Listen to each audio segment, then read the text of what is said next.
इस्लामाबाद में IGP road पर बिजली का खंभा गाड़ी पर गिर गया। हादसे में गाड़ी में सवार बुजुर्ग और 12 साल बच्चा जान बहक हो गया। मजीद जानते हैं डॉन न्यूज के नुमाइंदे शकील करार से। शकील, बताइएगा कैसे पेश आया ये हादसा? जी बिल्कुल, आपसे थोड़ी देर पहले ही इस्लामाबाद में आईजीपी रोड पर एक सड़क के साथ लगा खंभा जो अचानक नीचे आ गिरा और इसकी ज़द में एक अल्टो गाड़ी आई और इस दौरान में एक बुजुर्ग और बच्चे की जो है वो मौके पर ही जहाँ बाक हो गए हैं। पुलिस और इंतजामी टीमें मौके पर पहुंची, उन्होंने बाकी जख्मियों को भी निकाला और गाड़ी को साइड पर किया।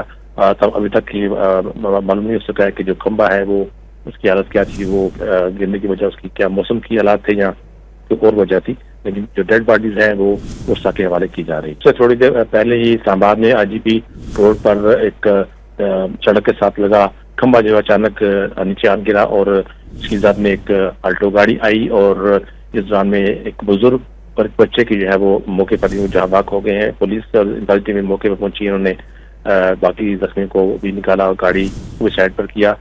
तब अभी तक मालूम नहीं हो सका है कि जो खंभा है वो उसकी हालत क्या थी, वो गिरने की वजह उसकी क्या मौसम की हालात थे या कोई और वजह थी, लेकिन जो डेड बॉडीज हैं वो उर्सा के हवाले की जा रही है। शकील करार अपडेट करे थे, आपका शुक्रिया।